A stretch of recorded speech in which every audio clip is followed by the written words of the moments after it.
What do you have, boys? And welcome to Tales with TR. I'm your host, Terry Ryan Jr. It's great to be back with you guys. Now, I've had a very eventful week. On episode B, I'm gonna tell you about one of the nicest things that anybody's ever done for me. Those of you who follow me on Instagram probably saw that. My co-star, co-actor Joe Dolo, my D partner in Shoresy, literally bought me a Harley Davidson. Okay, and like I'd mentioned on set that I might want to get my license. I didn't want to crotch rocket. I just want something to cruise and,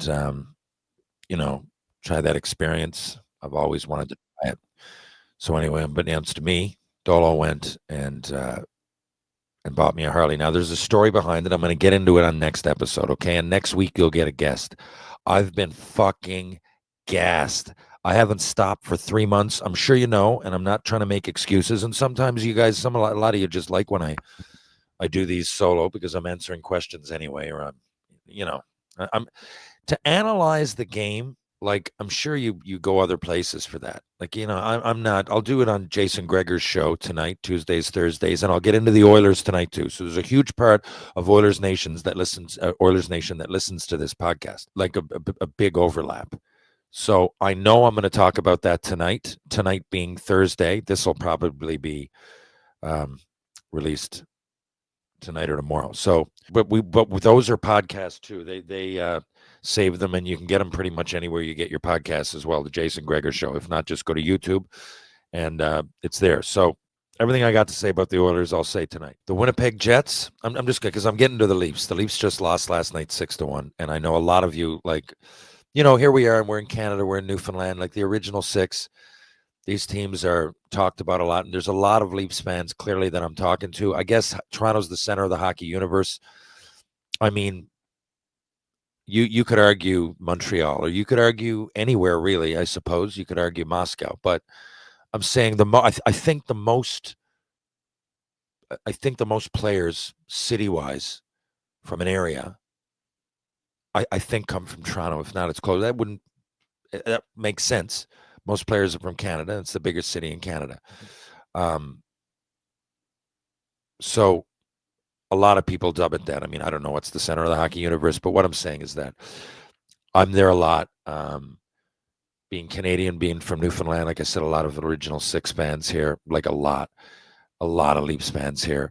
So I tend to get overloaded with Leafs questions and overloaded would be the wrong word, but the majority of people that inquire, I think, are Habs or Leafs fans.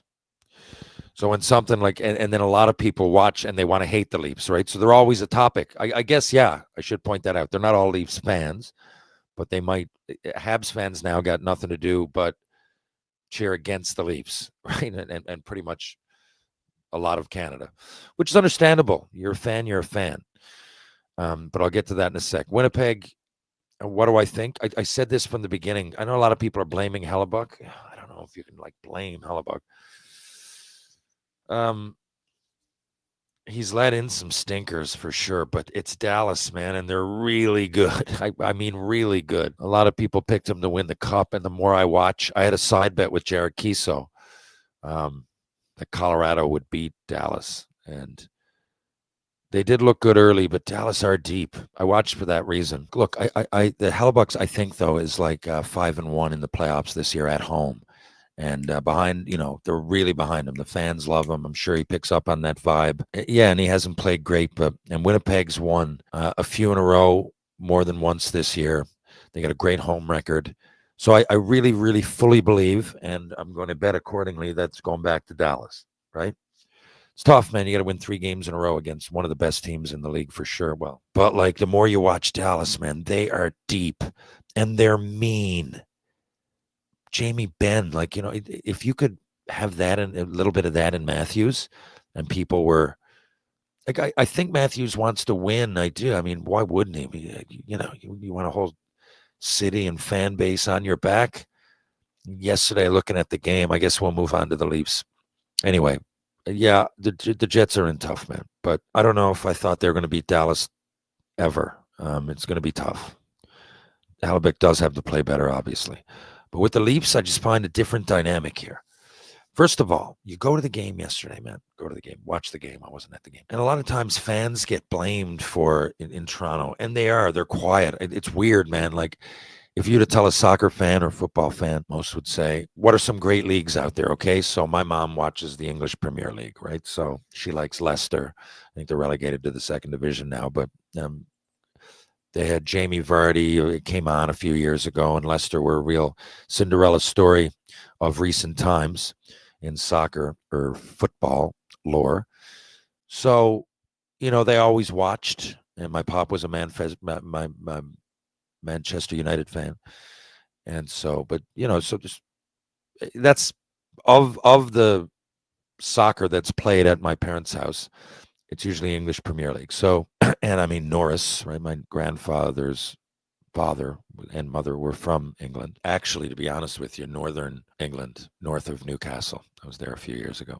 Anyway, if I was to say, go to see a game in Man U or Manchester City, a real famous winning team from one of the, you could always argue the center of the soccer universe, but one of the centers, so you would think, I think one of Manchester United would probably be close to the equivalent of going to see Toronto, a hockey game. Let's go see the Toronto Maple Leafs, right, in Toronto. You'd say the same. A lot of people, you want to go see, I don't know anything about the Premier League, but I do know who Manchester United are, and you'd go to the game and the fans would be going fucking crazy like they do. But it's funny because in Toronto, I don't find, now, it was the same thing when I played in Tri-Cities, though, where they would cheer for offsides and stuff. The fans were nuts. And then we'd go over to, really loud, and then we'd go over to Red Deer, and sometimes we'd probably average a little bit more, but it was often quiet because fans are more knowledgeable. Now, when we were in the playoffs or we scored a goal, it was fucking bonkers, right? I just mean like during the play and stuff. Whereas other places, it's often a fucking zoo, right? Or let's say Nashville, right? That's not really a traditional market, fairly new-ish team. You go to history of hockey. But like I've been to games there and other places, and the fans are definitely louder on average than Toronto. And there's a lot of reasons for that, man. There's money. It's an expensive ticket. I'm not, this is not where I'm going, but it's an expensive ticket. A lot of people you look and it looks like there's nobody there after the period because they're still all in one of the awesome lounges they got, whether it's the alumni lounge or the VIP lounge or whatever, like those first bunch of seats, right? That's included. So you go down, people are still having their beers and again, that's not, you might argue that they're not true hockey fans. I might agree with you, but that's not what I'm saying. I'm saying there is something to the fact that fans in Toronto are often quieter and they seem like they're not into it, but they still sell out every fucking game, and they'd sell out twice that much if they could. Like, so it's not like they don't have fans, they don't have a base or whatever. I'm just saying that the fans that they have aren't the loudest in the league. But last night that place was fucking bonkers before the game. They came out to Enter Sandman. Man, if you can't get jacked up for that, I don't know. And for me, I've been in those situations, man. I haven't been in the NHL playoffs like with my skates on. I was a black ace, so I can't relate from that level. But I know the AHL, even fucking senior, junior, the fucking major junior hockey Memorial Cup playdown. I got a lot of pro games, and you might laugh at senior, but like Allen Cup finals and stuff, like, like and you go into places to play, I don't know, junior there. Like I remember going into Saskatoon the first time, say, and you got reasons to be kind of intimidated, man, like Wade Belak and Chris McAllister and fucking Brett Warner, Chad Allen. There's a 4D that are all real tough. Two of them fucking mammoths, right? And then Saskatoon would get rocking. I remember we were in Tri-City, we're in the desert. It's often like warmer weather, and we go to fucking Saskatoon, it'd be freezing fucking cold, and it turned the music up, and like it was intimidating. And I mean, like, there was I don't mind saying there's a level of fear, and I had to get my mind over it. And I knew as a person and as a player, as a teammate, people are depending on me, even minor level them, but like a fan base is depending on me. I did play for Montreal there. Like, that's why often at the end of the game, whatever, if I didn't do much, I'd get in a fucking scrap. I respected myself, my teammates, my fan base, and I might not have even wanted to do it. And I sometimes I did it just to get into the game because I'm like, man, I'm fucking like, I don't mean trembling scared, but find yourself, if you don't really psych yourself up, man, puck drops and you just go through and you're just going in the corner with a big guy like Eric Lindros at the time or something. And it's easy to just kind of go through the motions for that particular play, right? And cheat a little bit. And I've done it, man. All players instinctually, or it's just like a human nature to not want to face that head on. I don't care who you are. You got to jack yourself into it. It might become part of your personality, and you're not scared, but you've got to wrap your head around like this is a fucking guy. I don't know. I remember playing against Stu Grimson, man, the Grim Reaper, fucking 6'4", 240. I'm going, Jesus Christ, and his name is the Grim Reaper. What a fucking nickname for a tough guy. But and you got to go out and you got to just go out and fucking do it. Like, you just got to get into it. And I would throw myself around the ice. Like, I would go the opposite. Yeah, well, I'm a little bit fucking, I'm a little bit intimidated inside. You're never going to see that. In fact, I'm coming right at your fucking head. Like, like really, it's what it took for me to get into it. Otherwise, I couldn't go half-ass.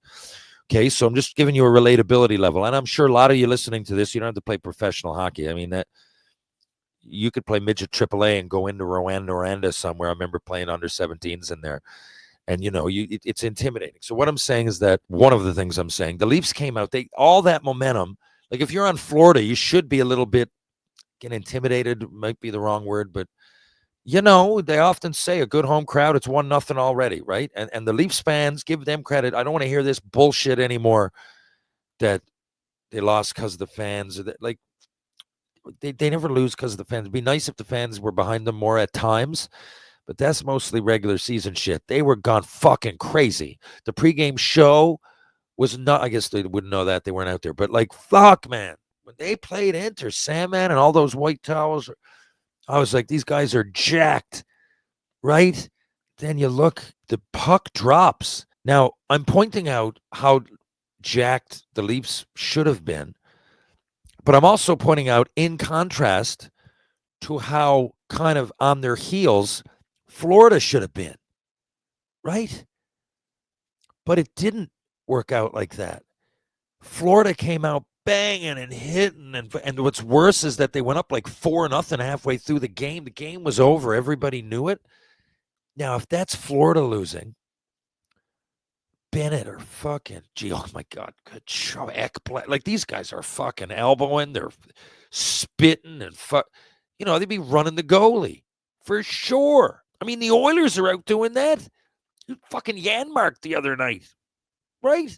Kasperi Kapanen running around the ice, hitting everything that moved, like everything. Like, he looked like Kasperi Kapanen. Remember Mike Fisher that played not too long ago with Ottawa? And I really respected, like, especially in the play, like, he would fucking finish every hit, but he kind of always played with a bit of an edge. I mean, he was a hard worker, good two-way. I remember watching him in the playoffs, and I'm just using him as an example because he shoots right. He looks around the same size as Kapanen, but Kapanen really wasn't that guy, or isn't. I mean, he's done it there, but I know that he's not scared out there, but I don't know. Leafs fans, I mean, fuck, he scored the winner last night for Edmonton. He was with the Leafs a few years ago. I mean, was he part of the problem? I mean, I suppose. I don't know. But point is, I don't know him to be out throwing his weight around like Ovechkin in his first couple of years. Remember, Ovechkin used to lead the league in hits, and he still gets a lot. But, like, he was hitting everything, and he was digging at the net, and I'm going, okay, man, it's playoffs, man. So I guess the Oilers are doing what I thought Toronto would do. I just thought that people would be a little bit more into it. Now, like the two games ago, 4 penalties in the first period. What are you doing? I'm not saying that. And then last night, I mean, Domi, at least he tried something, though, for fuck's sakes. But that chop on Tkachuk lost any momentum that there would have been. That there was none. I guess they were down 4-0, 3-0, or 4, and then that just and it was Tkachuk, right? So it gives them more momentum than normal because he's doing his job. Like, hey, you want to go is all it took. He wasn't even doing much. Domi slashed him, but again, at least he did that. I got no problem with Domi. Yeah, it just really, really, they didn't do much after that. You know what I mean? Like, they didn't show much jam. Domi a little bit, Lawton, I expect that, but holy fuck, boys. Like, honestly, if I'm Marner or Matthews, I just want to save face with the fans. Well, I would have done this a long time ago, but just go out and run the go. Like, just do something. And after the game, if you heard, Tanev sounded like, I mean, here's Tanev. Here's Tanev. Here's Tanev. He's taken the most hits in the whole playoffs. If he's not the shot block leader, he's close. And he often blocks the most shots in the regular season. This guy's a fucking warrior. After the game, he took blame. He said, I'm out there for those goals. Like, I'm supposed to be a plus player. I take responsibility for losing. And then again, Matthews didn't say anything wrong. It was just like, we got to look at ourselves in the mirror. It just seemed like, and I know what he's saying because he's not that guy, right? Even when he got captain, I was like, he leads in different ways. I don't know if you want him like answering every question because he's going to say that. He's Austin Matthews. He's a fucking great goal scorer, but it's weird, man. What is it, like 20 games, 3 goals in the last 20? 10 games in his career, Austin Matthews in his career. And imagine he had 69 last year, 50 multiple times. He would have had 50 more, but the COVID happened and he got injured one year. COVID, I think he had 48 when the year got shut down or something like that. Like, this guy's a fucking, he's got almost 0.7 goals a game in his career. Fuck, man. And in round 2, in 10 games career in round 2, he's got no goals. Last night, I don't usually do this stat stuff, but I'm blown away. The Marner, Matthews, Nyes line was outshot 6-0 in the first period, outchanced 11-1, and they were -1. Right? That's the biggest game of their careers. This is the biggest pivotal moment. 2 games to 2. This is why you got home ice advantage. This is why you went out and wanted it and laid it all on the line. And that happened, man. I'm not just going to blame, and it's not just them, of course, but because the team, there's more than that on the team. I just think if one of them did something, just show me something fucking nuts, maybe the rest of the team would get behind it. McDavid, Draisaitl, there's an equivalent, guys. You get 2 fucking teams. You got Edmonton and you got Toronto, and they're similar records, similar expectations, similar kind of stars that are leading. And I mean, I feel bad for these guys because, like I've said before, you could have a bunch of fucking cancers that face the team, or people that go out and get in trouble, or end up being criminals or some shit. I mean, I don't know. And they're not. They love Toronto, and you just want them to succeed. As a Canadian, as a hockey player, but you keep seeing. I mean, the numbers are overwhelming. They're overwhelming. They really are. Fans started booing like halfway through the game, and they kept booing. And it just looks bad, man. It's a bad look.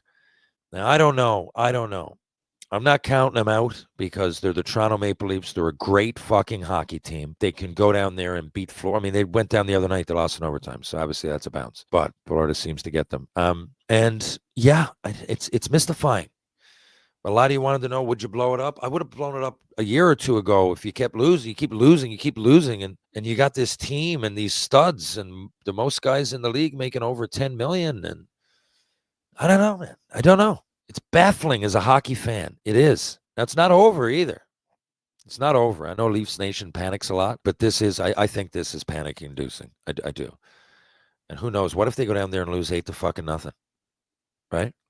You know what, the Leafs, it'll be the leafiest thing to do, as they say on Overdrive. I think to go down and win convincingly in Game 6 and then come back here and just get beat 10 Cobb. Just 10-0. Just that. I mean, I don't know. And what do you do? Realistically, what do you do? They go down and lose. What do you do? Because they're great players. I see the dilemma. Marner's coming up to be an unrestricted free agent, and he's a magician. He's a fucking magician.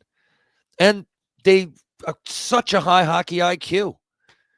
And, you look at him in the Four Nations, he came through on the big moment. Fuck, I don't know. Is it a curse?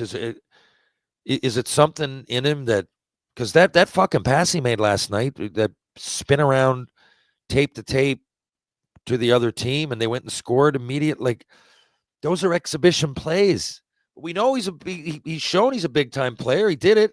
Big-time player in the regular season. And then if you really look at his first few years in the playoffs, they weren't really that bad. And then in the Four Nations, really stepped it up at two distinct times in overtime. And it's like the Leafs jersey goes on. I don't know. Matthews hasn't been himself. They say he's injured. He's winning all the face-offs. He's shooting the puck. So if you're putting on your gear and he seems to always be injured in the playoffs or sick or something. I mean, Maybe it's bad luck. I don't know. Such a fucking great player to watch, man. Like big guys like that. I always love watching Mario Lemieux and like graceful players that big Vigali Malkin, he's one. A big guy. I don't think he's overly mean, but he got jam about him, and he's I don't know. Like I remember a few years ago when Matthews cross-checked someone on Ottawa in the face, he was pissed off. I just like to see that happen more. Not the cross-check, but like he's elated. And Marner, I'm just again, there's a whole team, but just these guys because the questions come in. But these guys clearly when they score, like you can tell that they're wearing the pressure, right? And they score and they're elated. They go, but I just don't know if they're as pissed off to lose or get scored on as they are elated to score. I do think they care. There's been players collecting a check. I really think they care, but I just don't know. I don't know if they care about each other. Are they jamming out on each other? I don't know. I just don't know how. Just when you put on your gear growing up to play hockey, it's a team sport. You know it. There's no way around it. You can work on your skills, but the only way to get ahead is to be a team player. And there are no exceptions. Even guys that you look at that don't seem like team players, they would have had to buy into that in a big way, more so than, say, basketball, right? Where it's more individual and people say outlandish things. And it's often about the gram and people take games off. And hockey, it's just like you got to fight for me. You got to block shots for me. You got, it's a hard-working, hard team sport.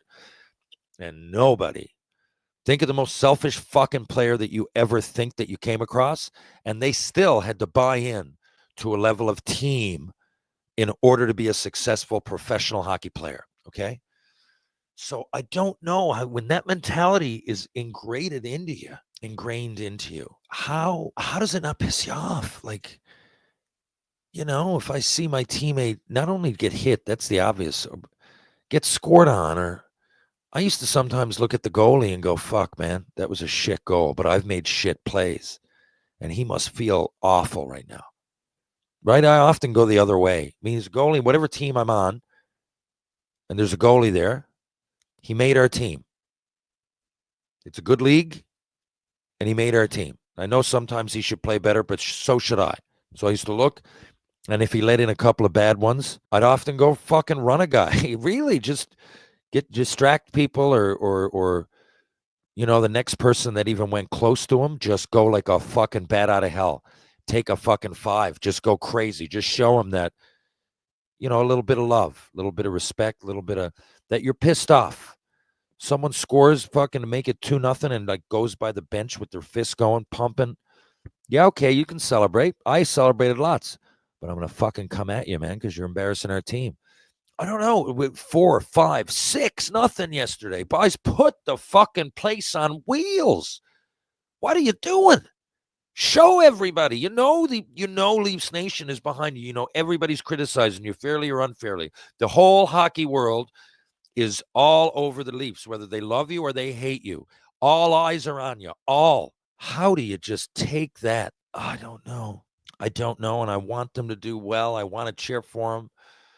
I really do. Fucking pillars of the community. Regular season fucking superstars. Magicians. And at times in the playoffs, there have been. They just can't all put it together at once. Like a few years ago, didn't Matthews get 5 goals and an assist in like one it had to be the first round. They only made the second one. Yeah, anyway, it's not over. Florida got to win 1 game. The Leafs got to win 2. The Leafs have won 2 games in a row. I don't know how many times this year. Fucking 30. I mean, I don't know. I'd be concerned if I was a Leafs fan. It'd be hard for me to part ways with such a talent like Mitch Marner. He's one of the players I love watching play, but but the playoffs happen, and I don't know. I don't know if the pressure or whatever, but it's proven, though. It's proven. I'm just saying because he's up, so what do? They've already made their decision on Matthews. And you keep thinking, like, this can't keep going on. Like, these guys are too good. I mean, it just can't. You're almost tempted to go, you know what, maybe they'll learn next year. And will they? Like, this is a long time. They've made the playoffs the first year. So really, that was kind of, I don't know if they get credit for that. Like I didn't, like Matthews got drafted first overall. I don't really remember. So they must have been last or close to the year before, right? And the next year they made the playoffs. And Marner's a year older? So they came in and immediately made a difference. but they just can't get out of the first round now, or second. I guess this is the second time they've made the second round. Had they made the second round in one of their first 3 years, it would have been like Stanley Cup party because they weren't supposed to. But now they're like one of the teams projected to win the cup. They're cup contenders. So I can see how Leafs Nation is on pins and needles. But hey, that's my thoughts on it. Yeah, I think they're great players. I really do. And I bought into it. And I hope for your guys' sake, I got no horse in the race. If Montreal's in, of course, being alumni, and it's a circus in Montreal, they treat us really well, I would cheer for the Habs. I love the Dallas Stars. I really do. If nothing, if I was an alien and wasn't from Canada, or alien, why would I have to be an alien? If I was from Japan and came over here and just started watching hockey, I think I would go, I dig that team, the Dallas Stars. I fucking love the way they play. They got the great mix of finesse and physicality, but so do Winnipeg. So do fucking Winnipeg. So can they? Yes, I hope they do. It's kind of just a fun little irrelevant thing with Canada not winning because, there's always Canadians that win on all the American teams. But it is crazy. I mean, there's 7 teams in the league that are Canadian. We haven't won since 1993. The odds are against that. Like you keep flipping the coin, you keep putting 7 numbers out of 32 in a bin and picking one. It's going to be one of the 7 in 30 fucking years. The odds say, man, right? It's mystifying. It's not over. And that's my thoughts on it. I don't really have a horse in the race per se, but hey, it'd be nice for Toronto I think it'd be great for the hockey world, man, to see Leafs Nation just get to the 3rd round. These fans, I feel for you, man. Anyway, that's it. You never know. I can't control it one way or the other. Neither can you guys. You got to watch this team go out there, and that's it. They can be heroes, though, right? They can be heroes as well, and that's happened. Look at Edmonton the first round. And McDavid and Draisaitl, they always seem to do it, right? I know they didn't win a cup, but they seem to do their job, step up in the playoffs. McDavid makes a lot of hits. So does Draisaitl. Just watch. I've been watching the Oilers the last 2 years, like as a job. And I like McDavid hits more than I ever thought he would. Like really, when he was coming up, like he finishes a lot of hits, and a lot are like Evander Kane type hits. Like he really does. And I'm not saying you got to do that. I mean, everybody's different. I mean, I'm not saying Matthew's got to go out there and start running around. And McDavid often takes his foot off the gas a bit, but they find a way every time to contribute and use their energy wisely, work hard, work smart. I don't know what you got to do, man, but you got to do fucking something. Anyway, yeah, I'll be on the Gregor Show tonight talking about the Oilers win and a whole lot more. Thanks for tuning in to Tales with TR. I'm going to tell you my Dolo story on episode B, and then we're right back to some guests next week. Thanks for listening. Have yourselves a week. Catch you guys on the rebound.